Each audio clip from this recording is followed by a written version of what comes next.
Hi, I'm Zoe Williams, a.k.a. the voice of reason, encouraging you to join me weekdays from 7 to 9 p.m. for the world's most intriguing relationship radio roundtable. Every night, I facilitate and encourage our loyal listeners to participate in the most engaging relationship discussions. Hamas released another 14 Israeli hostages on Sunday during the 4-day pause in fighting with Israel. The move came after an initial release of 13 Israelis on Friday, followed by 13 additional Israelis late on Saturday. Israel and Hamas each signaled a willingness on the weekend to prolong their truce and to allow for more hostages and Palestinian detainees to be freed. But both sides have taken issue with the names presented by the other for the final day of exchanges under the deal. Now, today, the Biden administration welcomed the Qatari announcement of an additional 2-day pause in fighting between Israel and Hamas and will continue pushing for the extension of the truce until all hostages are released. It is believed that there were fewer than 10 American hostages still unaccounted for, but that it was unknown whether some were being held by Hamas or another terrorist group. In the years since a one-time window opened in New York State, allowing people to file sex abuse lawsuits even after the statute of limitations had expired, more than 3,000 civil suits have been filed. Now, before the deadline on Thanksgiving, a flurry of attention-grabbing suits were filed against politicians like former Governor Andrew Cuomo and current Mayor of New York, Eric Adams. Also, celebrities like Sean Combs, the producer and music mogul, who had just settled a separate lawsuit in federal district court, has now been accused in an additional lawsuit. But hundreds of people have also collectively and separately sued institutions, including the state's prisons, jails, and prominent hospitals for abuses they say were systematically ignored and hidden for decades. Former President Donald Trump is seeking a rematch against President Joe Biden in 2024, which would be only the 6th presidential rematch ever, and the first since the 1950s. But the track record of rematches at the state level during that time points a clear picture of the hurdles candidates face when they try to make a comeback attempt. In 25 Senate rematches since 1950, just 2 ended in different results the second time. And donations to the GOP dropped as worries mount about the party's finances. Donors have not cut as many large checks to the RNC in recent years, and the party's small donor program has also suffered. The Republican National Committee disclosed that it had $9.1 million in cash on hand as of October 30. This is the lowest amount for the RNC in any federal election commission report since 2015. That compares with about $20 million at the same point in the 2016 election cycle and about $61 million 4 years ago when Trump was in the White House. The Iowa caucuses, the first contest in the Republican nominating calendar, are poised to play an especially consequential role in 2024. There are only 49 days to go, and Donald Trump's top rivals are running out of time to catch up with him as Ron DeSantis and Nikki Haley have been thrashing each other in the final sprint to the finish line. And in battle, Representative George Santos of New York is predicting that he will be expelled from Congress as early as this week. Now, this is following the release of a scathing report from the House Ethics Committee that found substantial evidence that he knowingly violated ethics guidelines, House rules, and criminal laws. Now, there had been a vote by the GOP-ran Congress, or GOP majority Congress, to oust George Santos, and that was before this ethics report came out. The vote actually failed. So Santos is predicting, with the report out, he is likely to be ousted. This is Areva Martin in real time, and I'm your host, Areva Martin. This is your one-stop destination for today's trending news, expert analysis, and my unfiltered opinions. In this hour, I'm super excited on this day following Thanksgiving, and I'm so grateful and thankful for these two brilliant contributors, Allen Orr, founder of Orr Immigration Law Firm, and Dr. Michael Fauntleroy, a professor of policy and government at George Mason University. Thank you both for joining me again, and happy Thanksgiving to you and to everyone. And in hour two, we're going to go deep. We're going to dig behind the headlines and talk about those stories that have people talking. And the biggest story over the weekend was the release of the hostages. So we have an expert that's going to join us in the first part of hour two to help us understand what this temporary truce means, since a lot of people are excited and thinks that it means that we could see an extended truce and perhaps an end to this war. Also going to talk to a political reporter in hour two about how the U.S. Senate is thinking about the truce and about aid to Israel. You'll be surprised how senators are wanting to frame the aid that the U.S. has pledged to make available to Israel to help it fight Hamas in this war. So make sure you stick around for hour two. If you have questions about what this truce means and what the release of some hostages mean and what we can expect going forward. All right, but before I bring on my guest, here's what I'm thinking about in real time. Hope everyone had an amazing Thanksgiving. And for lots of folks, Thanksgiving means the beginning of the season's biggest shopping year. In fact, Black Friday is the Friday after Thanksgiving, got its name because that's the day that for some retailers, it's the day where literally their businesses go in the black, i.e. meaning they start to make a profit. Many retailers run at a loss throughout the year, and they count on Black Friday and then that big shopping period afterwards to make up for all of the revenue that's not made during the normal year or non-big shopping year. This year, though, Black Friday has particular meaning, particular to Black business owners, because many Black business owners that saw a tremendous surge in their businesses on the Black Fridays following the George Floyd murder. So that would have been the Black Friday of 2020. And then even into 2021, some Black businesses, because of the worldwide protests, because of the emphasis on systemic racism, a lot of Black businesses saw their businesses soar.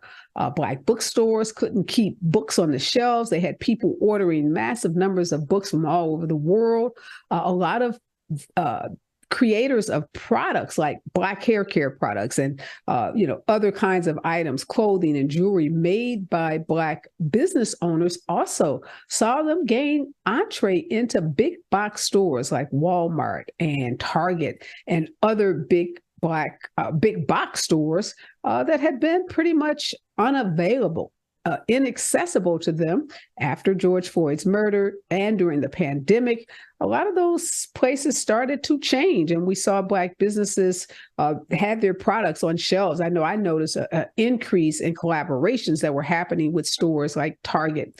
You saw Groupon and other online searches identifying companies as Black-owned as a way, again, to help Black-owned businesses, as a way to alert shoppers that when they buy this particular product, they are indeed supporting a Black-owned business. So, again, by some accounts, a 400% increase in the spending on Black businesses was seen and realized during this period from Black Friday 20 until 22. And some say it started to wane after 21. But now some Black businesses are saying they went from like 0 to 100 back down to negative, that they have seen a exponential decrease in revenue, in sales, in interest, in enthusiasm around Black-owned products and Black businesses. Some says that that enthusiasm and that shopping and that call to support Black businesses faded during the pandemic. Some of the numbers of customers and really creating opportunities for Black businesses, they said they started to see this, this waning of that happen as we got further and further away from the pandemic, as we got further and further away from the worldwide protests. Some Black businesses have spoken out and said all of that we saw during that period was performative. And they're saying, look, we don't want people buying our products and shopping with us just because there's been some tragedy like the shooting of a Black man by the police these Black business owners, retailers, and others are saying we have high quality products, and we want shoppers, not just Black shoppers, we want shoppers in general to support our businesses, and they would like to see all of us that have a platform remind people that when you are out shopping during this holiday season, make sure you are also including your local Black-owned businesses, your Black-owned businesses that are online as well, because some of them really made significant investments in their businesses during that period where their revenues were up, now only to have, this really huge decline in revenue is very detrimental, very difficult for many of these businesses. So just a reminder, it's the holiday season. While you're out shopping, either online or, going into malls or into your local shopping districts, remember to buy Black. When we come forward, more of today's trending and breaking news right here on KBLA Talk 1580. We boldly go where no man has gone before. Boldly taking talk radio where it has never gone before. New vistas, new voices, new views, new visions, new victories. We're KBLA Talk 1580, and we're taking public media black.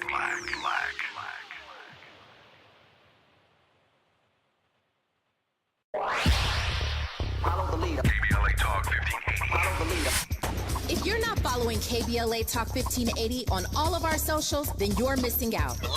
Download our app and find us on Facebook, Twitter, Instagram, YouTube, and on the web at KBLA 1580. That's right. Again, you can find all of our socials at KBLA 1580. We've got a lot to talk about. By the way, if you miss any of our weekday shows in real time, you can always catch up by checking out the podcast of your favorite shows at your leisure. At KBLA Talk 1580, we've got your Black. Follow the leader. Oh my God. Follow the leader. Follow the leader. Follow the leader. Follow the leader. Follow the leader. Gotta stay fresh, my house shot with a rest bar, Have you visited us online for the grand opening of KBLA.store? For the best in new merch, gift ideas, books, media, and more, log on to KBLA.store. Be sure to check out our KBLA team favorites at KBLA.store today. That's KBLA.store for all the official merch on your favorite talk radio station, KBLA Talk 1580. bounce is back.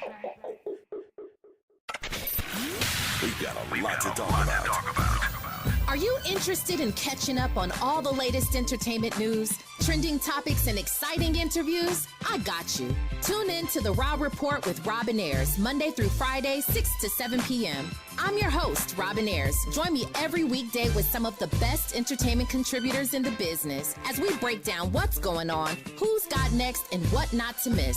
Only on The Raw Report with Robin Ayers. Unapologetically progressive. KBLA Talk 1580. We've got your Black.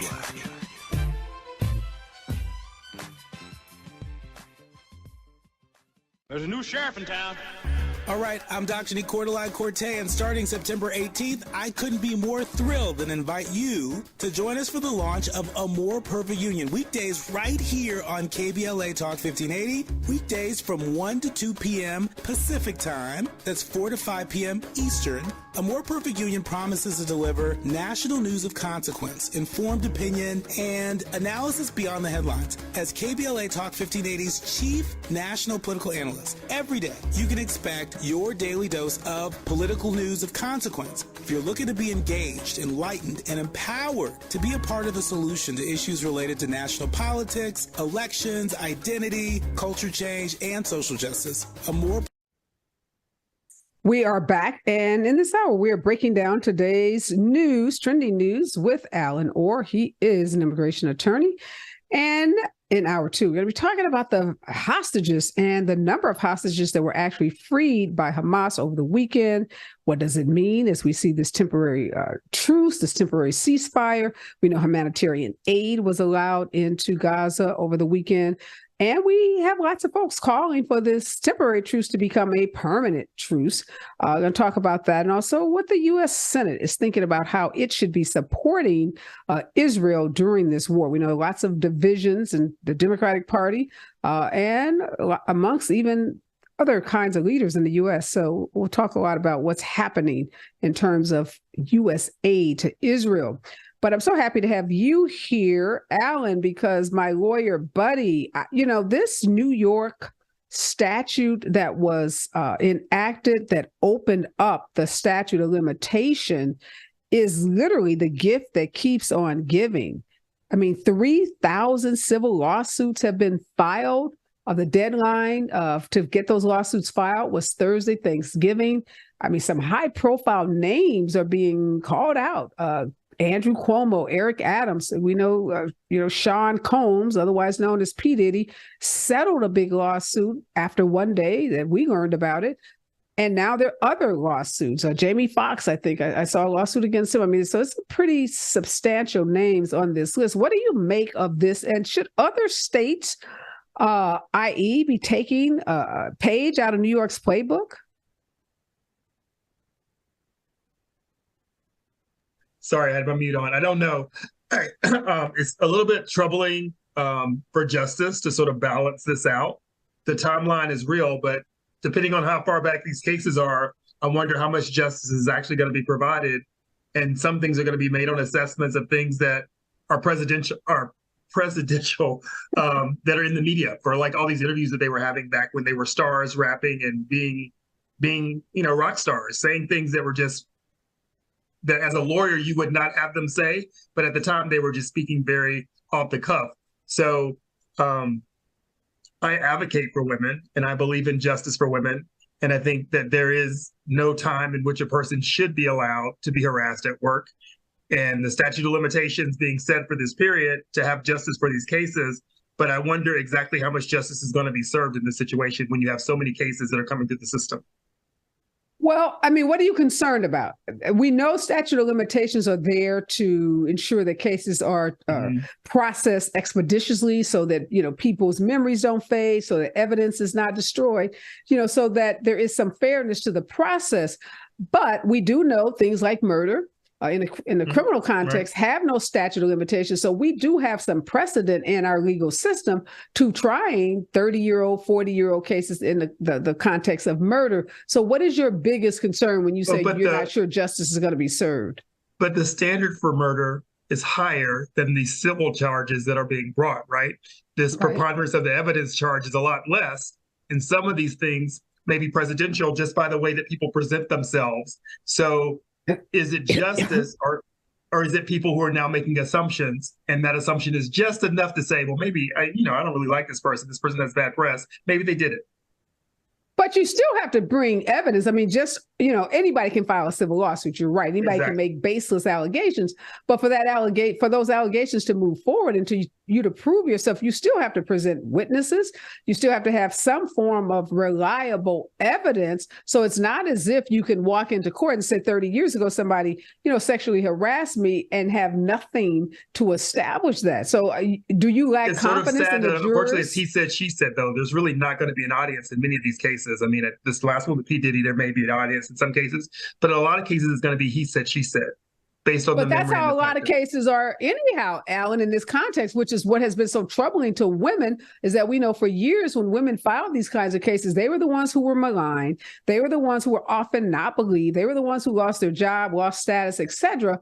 And this is in some way a correction of that period in which we believe that if you were truly harassed, you had to run to the police station right away. You had to file a police report and you had to take all these actions. But we now know from psychologists that there is a certain amount of trauma that many victims, women and men, experience that sometimes that causes them to suppress their memories, that cause them to suppress these incidents and not come forward.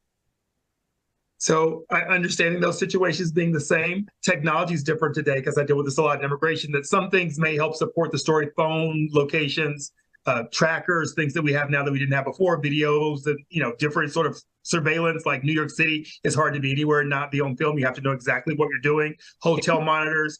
the memory part of people remembering these things exactly the way they happen becomes difficult for me. And I think, as a male in this situation, I don't want to apply the time and place test, but in many cases, I find myself saying, well, everybody was doing it. That doesn't make it right. I know that's not a good argument for court, but that's the circumstances that were evolved at that time, that everybody was doing it. And so I just feel like it has opened a Pandora's box. I think it will make a big correction, but I just don't know if that's going to be justice. I just don't know what it is. It doesn't smell like justice to me when, Eric Adams' case is from 1993, right? I don't remember anything from 1993, exactly how it happened. I feel like I'm watching an episode of someone's point of view in the way and the reason why this happened. I understand and support the Me Too era. Strong propensity to always believe the female. I will say that. That's just who I am. I always have a propensity. So I would not make a good person for any of those juries because I always believe the female, right? I will be honest with that, right? But I just don't know how much justice is going to be served. It's really going to be a mess. I honestly think it's going to be a mess. I think it's one big, gigantic, beautiful mess. Let me be clear about that. I agree with you. 3,000 lawsuits filed on one day. It's a mess. But I think about so many cases. So, I'm involved in a big reparations case and in reparations in general.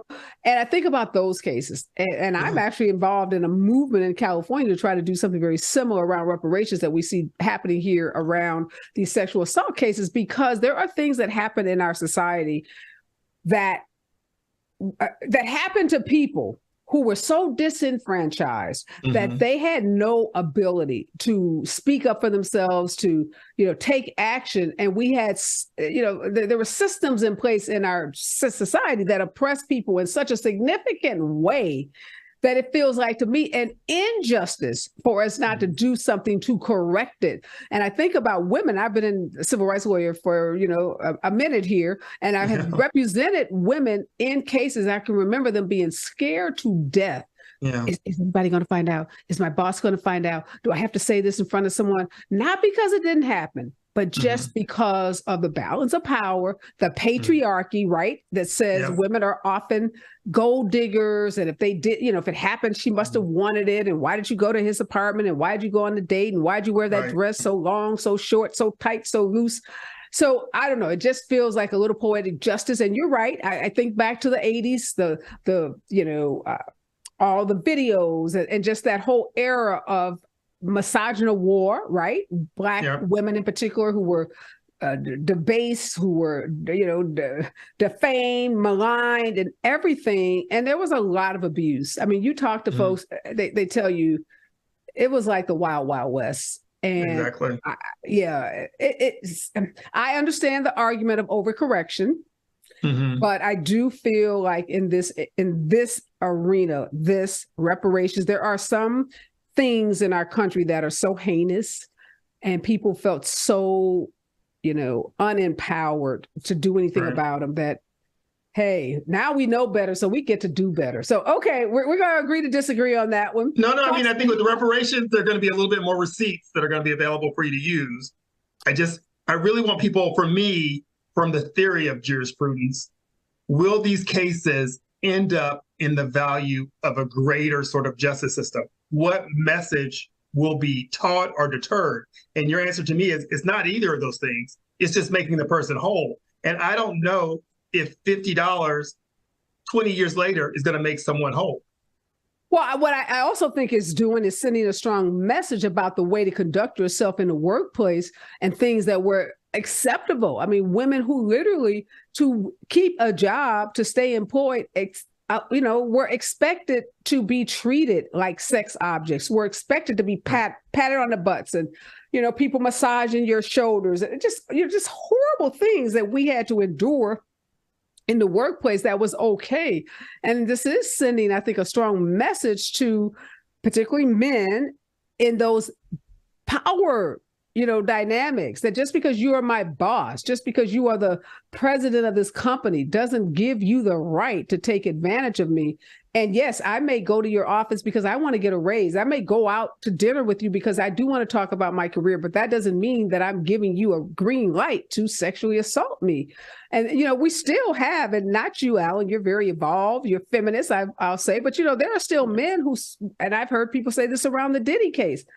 Oh, that couldn't have happened. Why did she say something, 10 years ago, 20? Why now? And people still don't understand the kind of fear that a lot of women experience when they are in these relationships, losing their jobs, their careers, being blackballed. I still think people have a hard time wrapping their brains around what that looks like. And if you've seen it as a lawyer, if you've seen the fear, if you've seen what people have lost, it's pretty real. At my law firm, when I was a lawyer, and I always had my door open. I never shut my door. I always make things very clear. I was very conscious of the way things could be presented and the way I carried myself. I didn't make off-color jokes. I didn't have that liberty to do that sort of situation. So I just don't know if that'll do that. My concern is that will it also drive men to be like, okay, well, then women shouldn't be in these positions. And that's not what I want, right? That's not the result I want. Well, that's the Mike Pence response, right? Like, I can't go to a meeting without my wife, or I can't, be with a woman. And hopefully it won't cause men to be that way, because hopefully men can treat women with respect and dignity in the same way they treat men. Like, a man isn't afraid We're that waiting. he goes, We're waiting. We are. And hopefully $100 million settlement or $100 million judgment will cause you to, get your act together. I don't think it can cause men to withdraw in that way, because women, we're too ingrained now in every business in this country, every industry in this country. So the notion that you're going to stop working with us probably is not even a realistic option. I don't like fraud. So I'm not interested in these cases, any case by man or woman that falsely accuses someone. But people who can prove their cases, that do have those receipts, I'm ecstatic that they're now getting a chance to do so. And I'm sorry, guys that were acting like, were predators. Let's just call them what they were. And now you're mad because 20 years has gone by and you thought you got away with it, and you're learning that you didn't get away with it, or you did for 20 years, and now you got to, be held accountable. That's life. So, if you don't want to do the time, you're not going to jail, right? That's the real answer. You're not going to jail. Yeah. Be grateful for that, because we could be, pushing for a statute to open up the statute of limitations so that you can also be held criminally accountable. So, all right, lots of other news happening today, particularly in the world of politics. We're going to break all of that down when we come forward right here on KBLA Talk 1580. We've got a lot to talk about. Race, culture wars, political turf battles, criminal justice and injustice, the courts. These are the conversations you won't hear elsewhere. My guests are leading journalists, celebrities, and sports figures, elected leaders, and influencers. They aren't afraid to get into it and say the quiet part out loud. With Areva Martin in real time, your commute just became the most engaging part of your day. Tune in weekdays from 4 p.m. to 6 p.m. or find us on YouTube. Areva Martin in real time, when you want it straight, no chaser. Unapologetically progressive. KBLA Talk 1580. We've got your black. We've got a lot to talk about. Hi, I'm Zoe Williams, a.k.a. the voice of reason, encouraging you to join me weekdays from 7 to 9 p.m. for the world's most intriguing relationship radio roundtable. Every night, I facilitate and encourage our loyal listeners to participate in the most engaging relationship discussions you'll hear anywhere. So make it a point to rendezvous with me, Zoe Williams, the voice of reason, Monday through Friday, 7 to 9 p.m. Pacific Standard Time. Trust me, your relationships will never be the same. The VOR is on fire tonight. Unapologetically progressive. KBLA Talk 1580. We've got your black.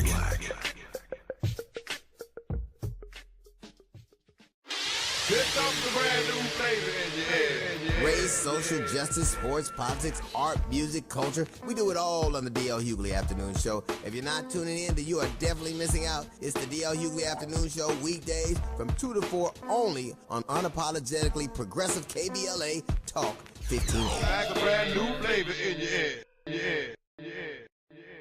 To boldly go where no man has gone before. Boldly taking talk radio where it has never gone before. New vistas, new voices, new views, new visions, new victories. We're KBLA Talk 1580, and we're taking public media black.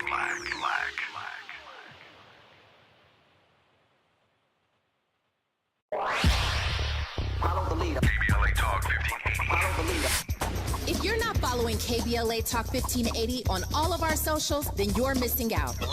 Download our app and find us on Facebook, Twitter, Instagram, YouTube, and on the web at KBLA 1580. That's right. Again, you can find all of our socials at KBLA 1580. We've got a lot to talk about. By the way, if you miss any of our weekday shows in real time, you can always catch up by checking out the podcast of your favorite shows at your leisure. At KBLA Talk 1580, we've got your black. Follow the leader. Oh my God. Follow the leader. Follow the leader. Follow the leader. Follow the leader. Follow the leader.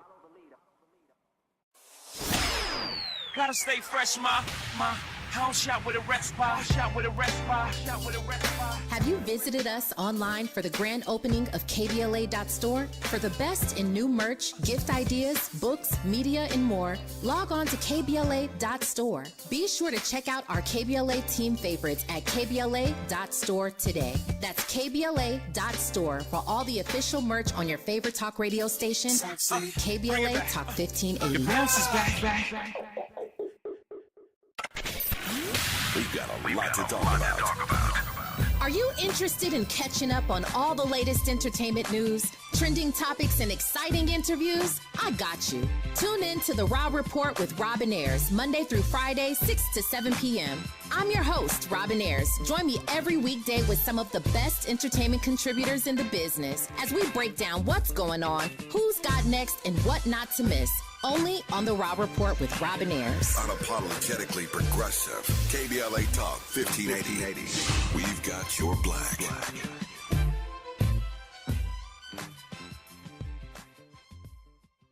There's a new sheriff in town.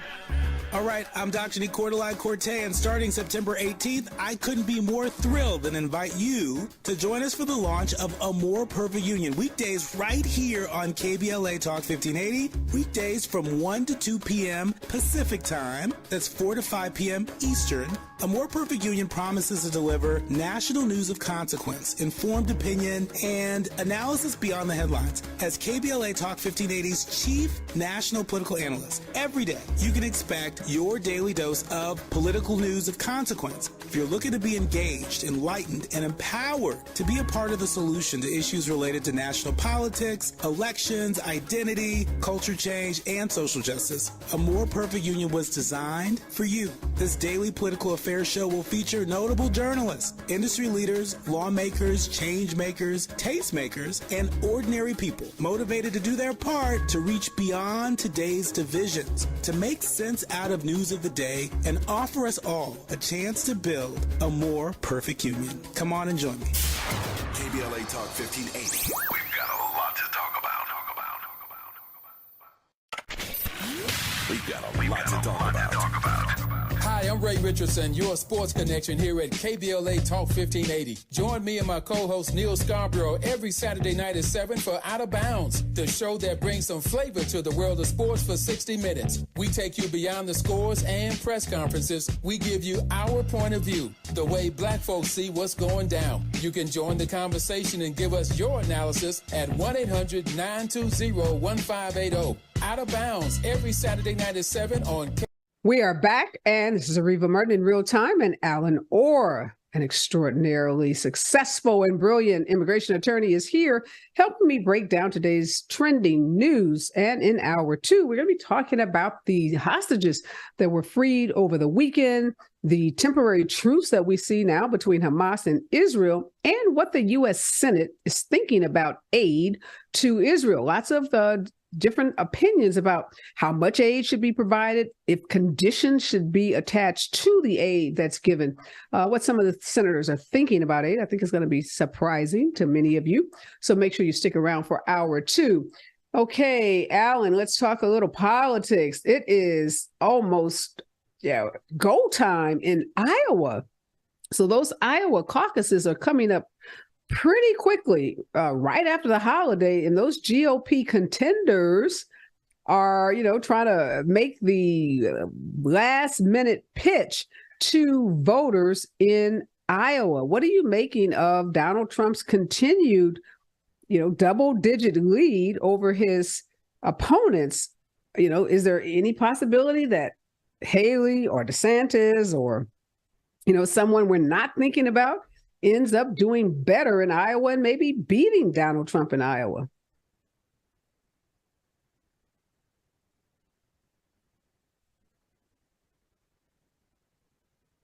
Allen, we're not hearing you, my friend.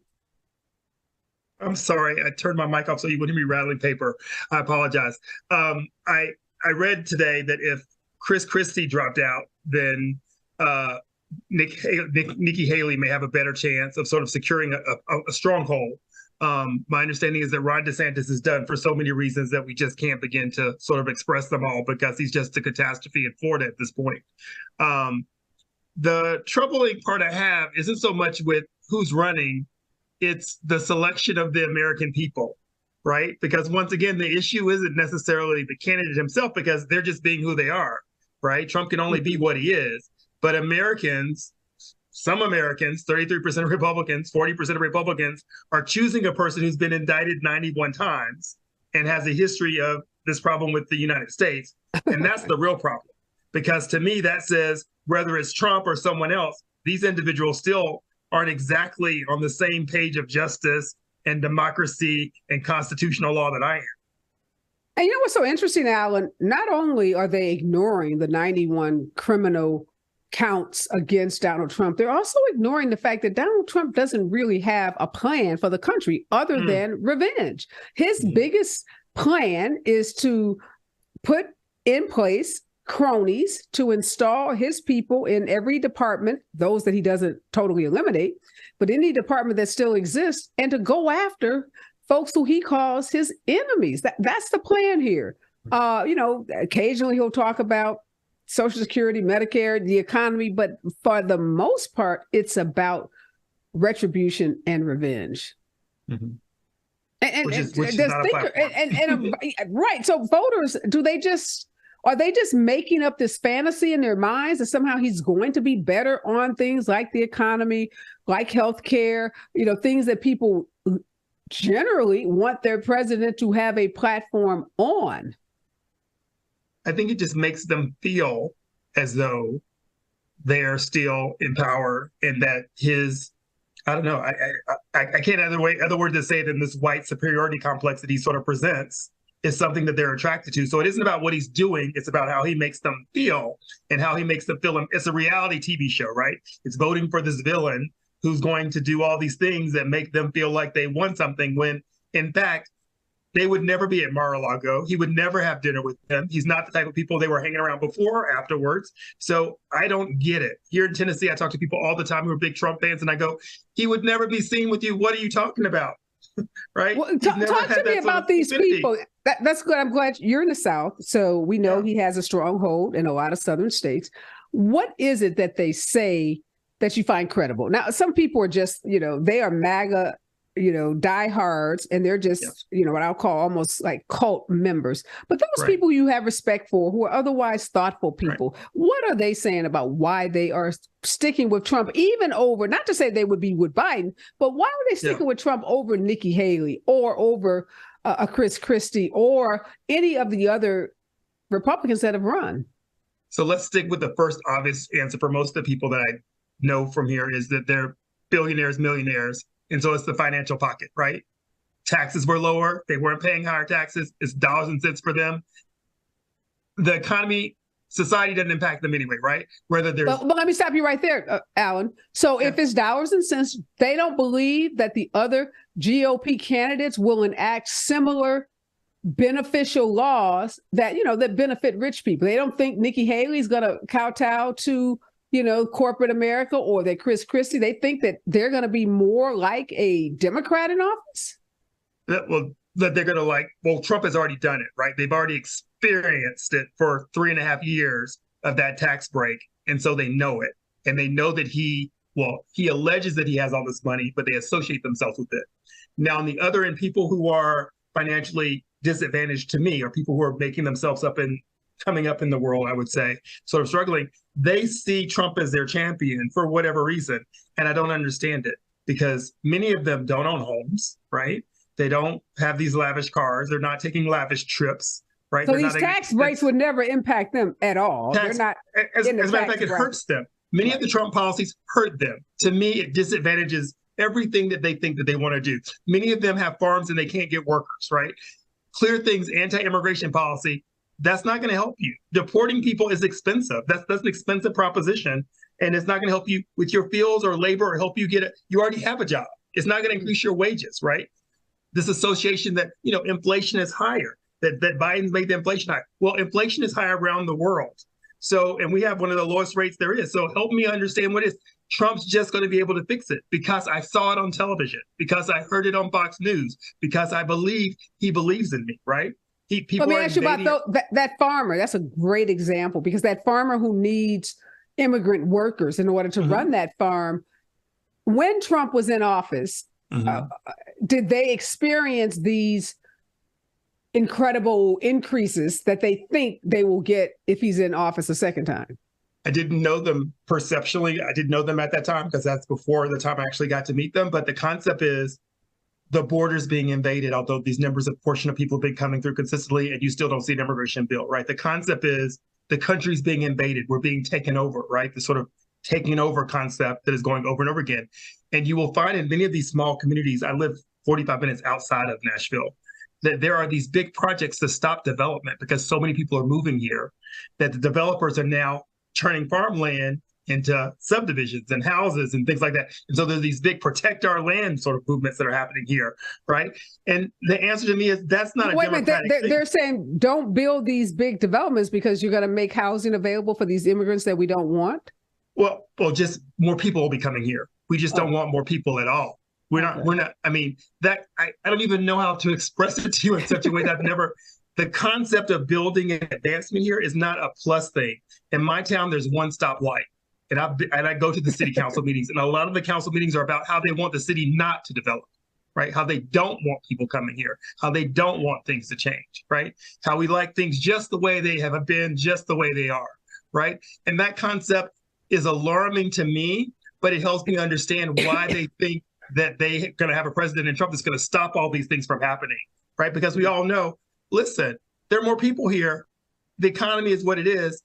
We've already seen this in large cities where neighborhoods have changed and flipped over. It's going to happen in these small cities. And when the more people that move to Nashville or Florida or Texas, where there's tax-free states, the more people that come, the more things are just going to change, right?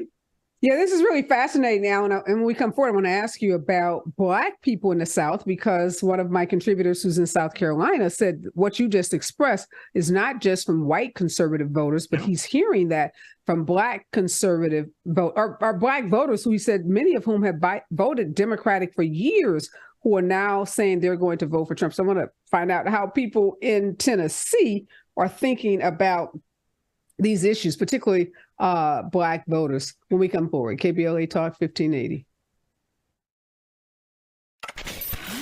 We've got a lot to talk about.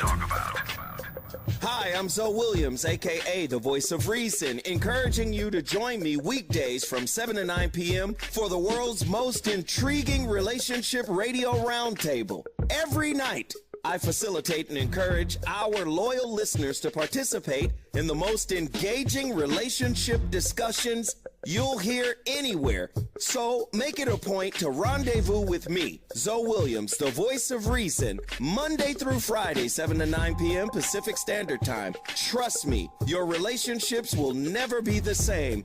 The VOR is on fire tonight. Unapologetically progressive. KBLA Talk 1580. We've got your black.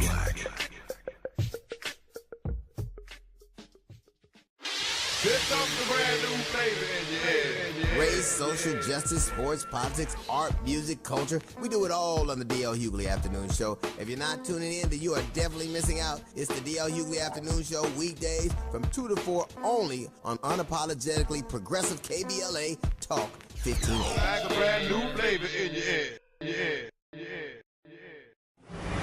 We boldly go where no man has gone before. Boldly taking talk radio where it has never gone before. New vistas, new voices, new views, new visions, new victories. We're KBLA Talk 1580, and we're taking public media black.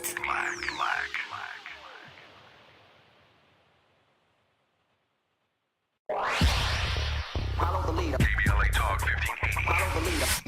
If you're not following KBLA Talk 1580 on all of our socials, then you're missing out. Download our app and find us on Facebook, Twitter, Instagram, YouTube, and on the web at KBLA 1580. That's right. Again, you can find all of our socials at KBLA 1580. We've got a lot to talk about. By the way, if you miss any of our weekday shows in real time, you can always catch up by checking out the podcast of your favorite shows at your leisure. At KBLA Talk 1580, we've got your black. Follow the leader. Following the leader. Oh my God. Follow the leader. Follow the leader. Follow the leader. Follow the leader. Follow the leader. Gotta stay fresh, my house shot with a rest bar, shot with a rest bar, shot with a rest bar. Have you visited us online for the grand opening of KBLA.store? For the best in new merch, gift ideas, books, media, and more, log on to KBLA.store. Be sure to check out our KBLA team favorites at KBLA.store today. That's KBLA.store for all the official merch on your favorite talk radio station, KBLA Talk 1580. Bounce is back. We've got a lot to talk about. Are you interested in catching up on all the latest entertainment news, trending topics, and exciting interviews? I got you. Tune in to the Raw Report with Robin Ayers, Monday through Friday, 6 to 7 p.m. I'm your host, Robin Ayers. Join me every weekday with some of the best entertainment contributors in the business as we break down what's going on, who's got next, and what not to miss. Only on the Raw Report with Robin Ayers. Unapologetically progressive. KBLA Talk 1580. Just told me what some of your conservative colleagues in Tennessee are thinking about the election and why they are voting for Donald Trump. What are you hearing from Black voters in Tennessee? And I just want to give you this piece of information. I had a African-American female pollster on last week, and she said they did a poll, and in their poll, Black voters that they polled identified Donald Trump as the single most significant threat to the lives of Black people. Now, obviously, they weren't speaking for all of Black folks. We're not a monolith.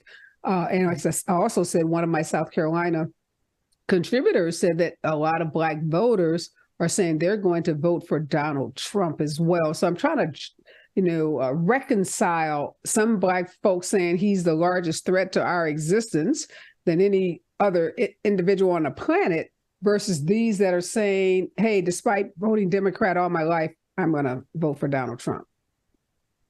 So my fear isn't so much that people will vote for Donald Trump as that they won't vote. I think there are a couple of things that sort of happen here. First, there's the diaspora wars in Tennessee. Just so you know, this sort of concept of who's Black, be it that you're an immigrant or that you're a descendant of enslaved people. And those groups have had a divergence in which I'm trying to bridge that divide to understand that we are not in opposition to one another. Tell me who are the two sides? The Black immigrants. Okay. And is there a large immigrant population in Tennessee? Yes, there's a lot of Black immigrants are moving to Tennessee. Yes. And are they from the Caribbean or are they from Africa? Most people are from the Caribbean. Okay. Yeah, just by numbers and action. But there are also some people who are from the continent that are here, but most are from the Caribbean that are moving here, relocating here, jobs, opportunities. Tennessee's a growing state. That's knowledge, right? Nashville's growing, opportunity. But the concept that people have that you're not Black like me is something that I'm really trying to focus on and work on, and actually in the middle of writing something about this concept of just diaspora wars. So that's one thing, that there's a divide. And within those diaspora wars, what the Republicans have been great at doing is dividing the group and saying, oh, and you see articles about this. There was an article in the California paper, Los Angeles, 3 weeks ago saying, a Jamaican woman felt like Black people are the people who are discriminated against her, not anyone else, that Black people here, native-born Blacks, are the biggest discriminator against Black immigrants and treat them as such and make threats to them that Trump's going to get rid of them, right? So you have that conversation coming. And then you have Black immigrants who migrated here through a process different than asylum, who are saying, oh yeah, Trump's going to shut the border and this is going to solve all the problem of people thinking I'm here undocumented because I want to show that I want to be a good citizen by saying I'm anti-immigrant, right? So that's also that group of people. But then when you really talk about the South, the largest constituency, in which I'm a member of that group because I'm part from Georgia, are Black people who owned a lot of land that was farmland that have been disenfranchised from years by bad farming bills, bad farming laws, and the relief that was supposed to come on the Biden administration ain't came, hasn't come. Part of it was stopped by Congress, but the Black farmer aid and that Black land that has been turned over and developed into these subdivisions that now are in Tennessee is a big grab, right? And it disenfranchises Black wealth, right? Black land and Black power. That also talks to the taxes that now Black people have to pay more on because now there's this big subdivision or this big house or this theater near them. And those things are threats to people when you're used to paying a small tax amount because that's how Tennessee makes their taxes off of land taxes, right? So those are concerns of people of saying, well, who's going to solve this problem for me? And then this assumption that every Black person, most Black people you talk to, they think the president has more control over their day-to-day than the mayor or the local Senate and House within the state. And it's helping people redefine, okay, listen, Biden is not controlling the gas pump down there at the Jiffy Lube, right? That's just not what it is. Or the eggs in the supermarket or anything else. He's also not the reason that they were paying you $8 at McDonald's before COVID and $14 after COVID. Those are choices that have been laid out to you that you've seen happen in the market. So let's learn a different way to think about this. But for some reason, it's easier to blame the president than it is to blame your representative that you don't know or to talk to your mayor. Many of them don't know who their mayor is. They don't know what the local government structure is. If they want to enact something, they don't know what that is. They don't know how the state meets or what they work on or what they talk about unless it's huge in the news. Like right now, they're trying to, they're everywhere. They're trying to close schools and make school vouchers. That's a big thing in Tennessee. That was a big fight. They know about that. They may know about the gun things, but they don't exactly know how it works, right? And so part of that is a civics problem, right? Part of that is a news problem. And part of the Democratic Party's big issue is that it's such a big tent, that there's so many people in the tent, that it's easier in the tent to go in the tent and say, that person in this tent is your problem, rather than saying the person outside the tent is causing the confusion. And that's my biggest battle right now. Even in Chicago, right? The immigrants that are there, many of them Venezuelan or from the Caribbean, Black immigrants, native-born people are saying, wait a minute, why are they getting food in school and this stuff? Why can't I go to my playground? So that's the vision that we just can't afford to have. Yeah, I'm glad you brought that up because you have this African-American mayor, Brandon Johnson. Everybody's super excited. And Brandon has in his lap now this big migration crisis, they're calling it. And, most local mayors are not equipped to deal with federal immigration issues. And we saw Eric Adams, he and his governor in New York have gotten into the biggest squabble ever. And I don't know, Brandon, you're watching it. How do you assess how he's handling? I mean, Chicago is cold. So the thoughts of people being on the streets is not possible. Yeah, so Brandon was a teacher. So the only thing that I can say about you is that he handles this like an educator. He says there's a problem and we have resources, and he's been sort of sorting people and using community programs to sort of do it. But what he didn't do, what Eric Adams did, was say people are the problem, right? Because that's really not, migrant issues are around the world. And we aren't in a place where we have a controlled population. As a matter of fact, we're at a population deficit.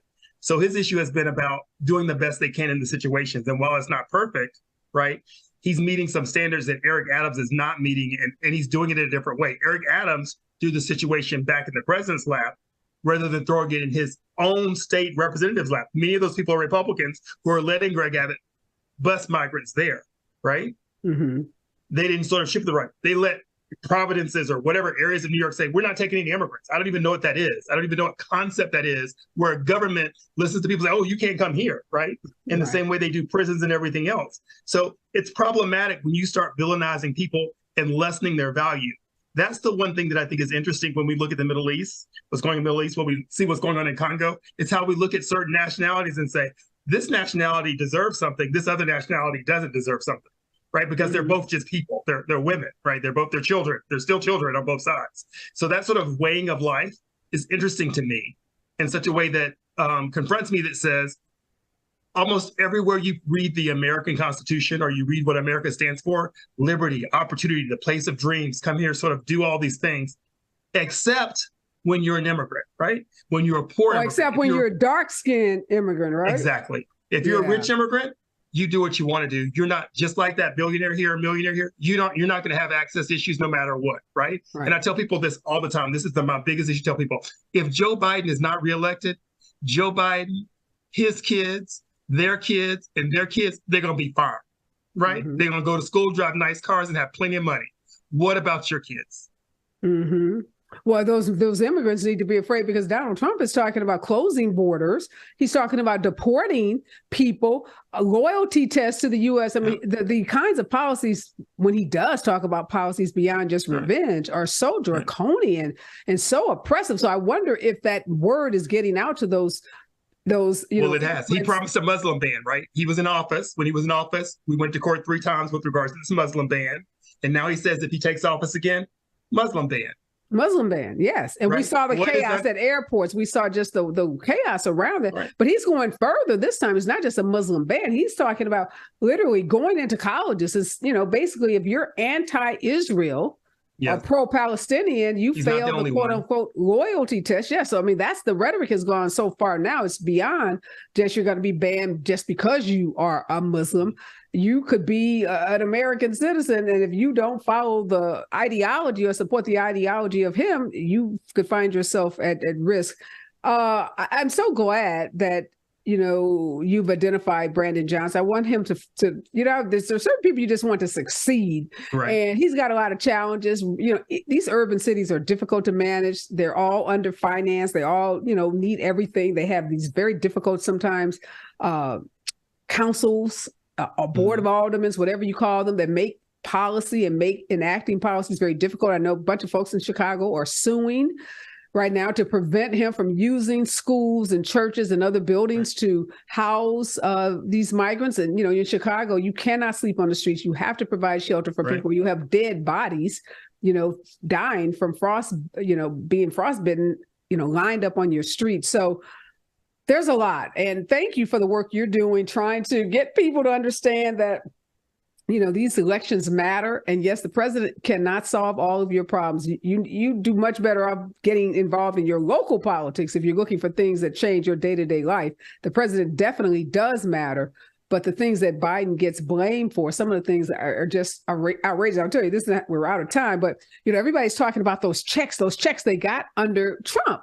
And we know Trump waited. He caused people financial harm so the Treasury could write his name on the checks. Nothing, that's not commonly done. And then they forget when Biden was in office, you got a $1,400 check, not a $1,200 check. So people, and insurance, child credit. Yes, big checks. And all of those things came from Congress, not exactly from the president alone. The president does not have a checkbook. Not at all. So much misinformation out there we have to correct. But thank you. We are out of time. Stay with us. KBLA Talk 1580. We've got a lot to talk about.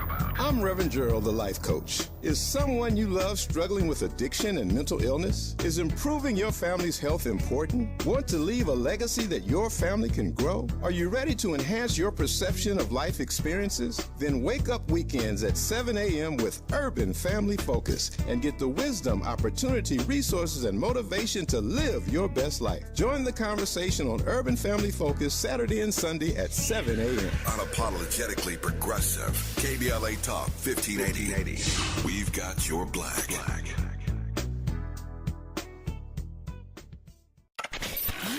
We've got a lot to talk about. Race, culture wars, political turf battles, criminal justice and injustice, the courts. These are the conversations you won't hear elsewhere. My guests are leading journalists,